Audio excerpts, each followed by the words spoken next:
Welcome to our US Briefing Show. Today, we're diving into some hot topics around the world.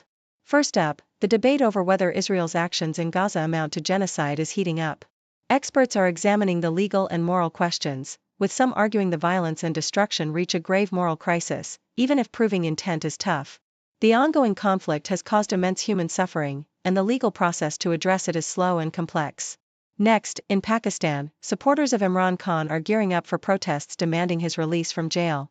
Khan has been incarcerated since August, and his supporters are rallying, despite threats from the government against his UK-based sons. Meanwhile, Khan's ex-wife accuses authorities of blocking communication with his children, adding to the political tension in the country. Finally, in space news, China has launched a cutting-edge telescope in Tibet to hunt for primordial gravitational waves.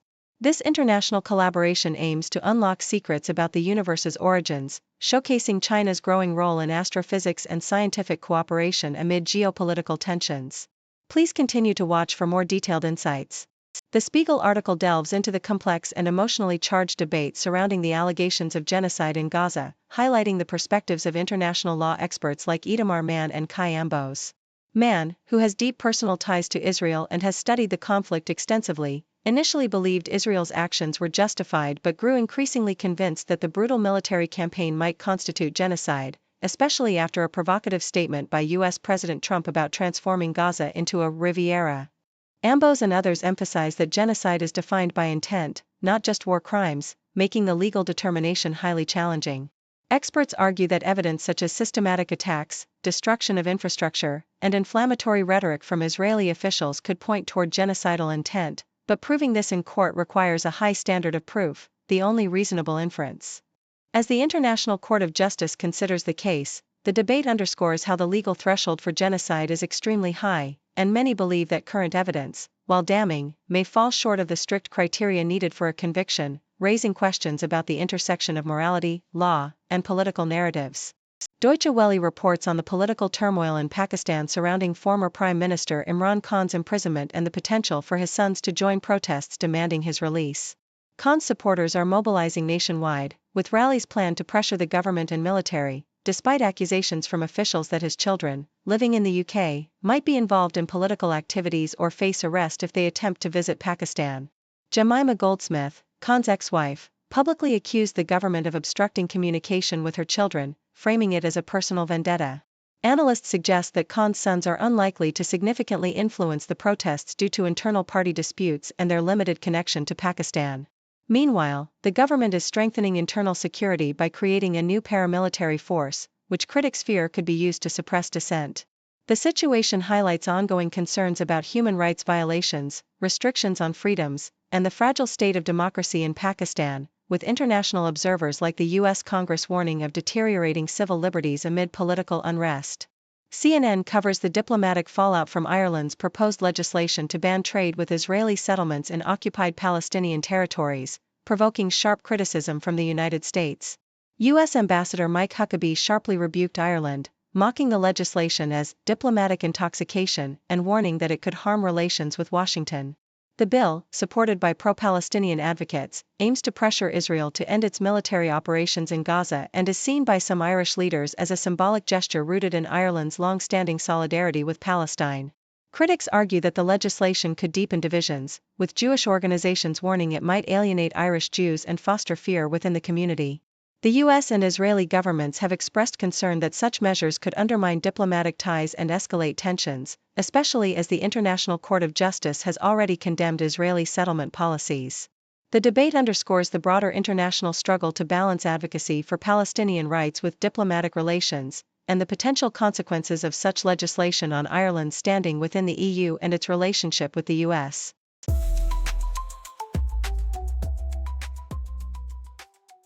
According to the South China Morning Post, China has recently completed the ALI Cosmic Microwave Background Polarization Telescope, ALI CPT, atop Tibet's high-altitude plateau, marking a significant milestone in the global quest to understand the origins of the universe.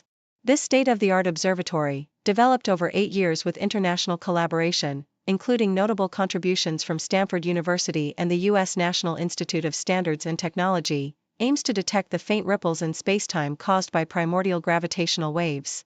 These waves, believed to have been generated during the universe's rapid inflation immediately after the Big Bang, have thus far eluded direct observation due to their extreme faintness and atmospheric interference. Situated in Tibet's dry, thin air, ALI-CPT employs nearly 7,000 ultrasensitive detectors cooled to near absolute zero, capable of capturing the subtle polarization patterns in the cosmic microwave background, which could reveal the universe's earliest moments. Once fully operational, the telescope will scan the northern sky, complementing southern hemisphere observatories, and help complete the global map in the search for these primordial signals, thereby advancing our understanding of cosmic origins and the fundamental physics of the universe.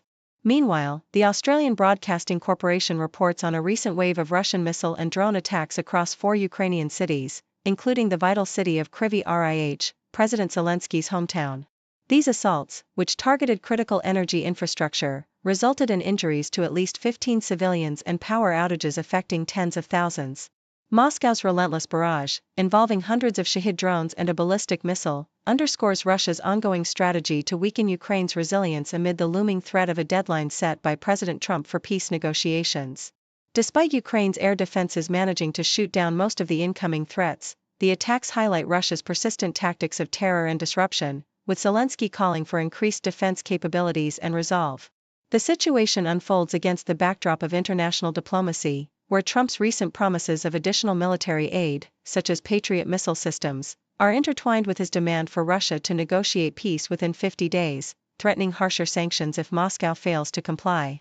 The ongoing conflict, marked by devastating civilian casualties and extensive destruction, continues to shape the geopolitical landscape, emphasizing the urgent need for strategic, coordinated responses from Western allies and Ukraine alike. In the broader context of U.S. foreign policy, Foreign Policy magazine discusses Donald Trump's evolving stance on Ukraine and Russia, highlighting his past and current efforts to support Ukraine's defense while navigating the complex dynamics of international diplomacy. During his first term, Trump notably shifted U.S. policy by approving the delivery of Javelin anti-tank missiles to Ukraine and Georgia, a move that contrasted with Obama's more cautious approach and proved instrumental in repelling Russian advances during the early days of the 2022 invasion.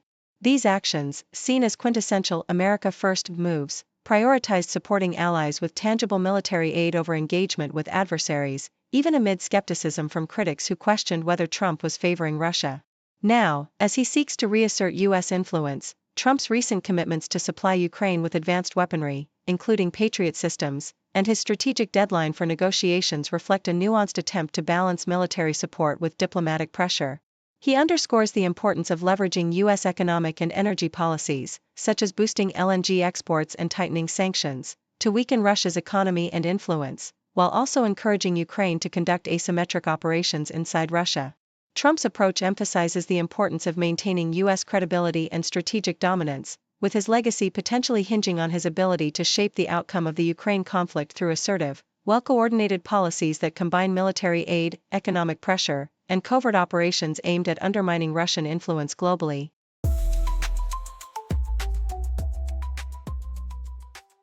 Foreign Policy reports that despite Ukraine's recent military successes and substantial financial aid from Europe, the United States and European nations have notably withdrawn their support for Ukraine's democracy and governance initiatives. The US and EU funds, which had previously fueled vital reforms, such as judicial independence, anti-corruption measures, and democratic institutions, have been significantly reduced or halted, leaving Ukrainian civil society and reformers in a state of disarray. The withdrawal of US aid, amounting to billions of dollars, has not only weakened Ukraine's internal reform momentum but also diminished its international leverage, with key players like the IMF and G7 sidelined. Ukrainian civil society organizations, which had been instrumental in pushing reforms, now face funding shortages, and government agencies tasked with anti-corruption and judicial reforms are struggling to implement critical policies due to political delays and interference. This erosion of support threatens Ukraine's long-term goal of joining the EU and becoming a resilient democracy, as efforts to modernize institutions and combat corruption are stalled amid internal resistance and external neglect. South China Morning Post highlights the cautious thaw in U.S.-China relations, with former Ambassador Nicholas Burns describing a creeping approach towards a possible trade deal, signaling a tentative easing of tensions. Meanwhile, China continues to assert its influence on the global stage, with Foreign Minister Wang Yi calling for reforms to create a more equal and orderly multipolar world within the Shanghai Cooperation Organization. China's efforts to boost tourism are paying off, as visa-free foreign entries surged by over 50% in the first half of 2025, reflecting its strategic push to attract international visitors. Airbus's recent deal with a Chinese partner to localize A321 production marks a significant step in deepening Sino-European economic ties, just ahead of a major China-Europe summit. Meanwhile, the US faces a significant brain drain as Chinese academics and researchers increasingly return to China, and notable figures like NVIDIA's Jensen Huang lament the loss of talent. Additionally, China's academic discourse on Taiwan's post-reunification governance, including the possibility of force, has intensified, reflecting ongoing tensions and strategic considerations in cross-strait relations. Thank you for tuning in. The content above showcases the latest briefing reports and analytical synopses, thoughtfully curated by the 6Do team. These insights stem from a wide array of reputable media outlets, think tanks, government sources, and specialized experts worldwide. We encourage you to explore these sources for a comprehensive perspective. Keep in mind that while the content may not always align with the official standpoint of 6Do Brief, it's not meant to be taken as absolute directives for decision-making. Comprising seasoned media professionals, learned scholars, and accomplished scientists, the 6Do team embodies a trailblazing, fully independent media entity. To customize 6Do Brief to meet your professional needs, you have the option to subscribe to a diverse array of briefings on our website, 6dobrief.com. Regardless of your location, you can conveniently receive 6Do Brief via email. Got a book so big and bright, open it and take a flight. Learn about the stars and sea. Everything is here for me. Flip the pages one by one. Knowledge under the sun. From dinosaurs to galaxies, a world of endless mysteries. Encyclopedia, yay. Facts and fun all day. From A to Z, let's see. Curious minds run free. Jump into the pages deep. Secrets that you want to keep. Time will fly and you will find magic lies in every line. Animals and history. Science full of mystery. Gotta read and gotta know. Watch our minds all start to grow. Encyclopedia, yay. Facts and fun all day. From A to Z, let's see. Curious minds run free, yeah.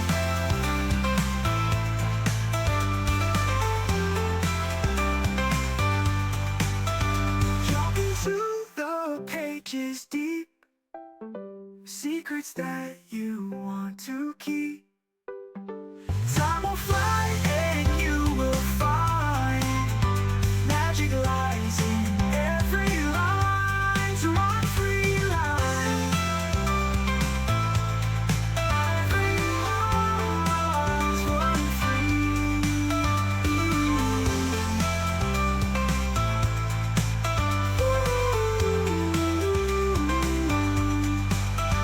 Animals and history. Science full of mystery.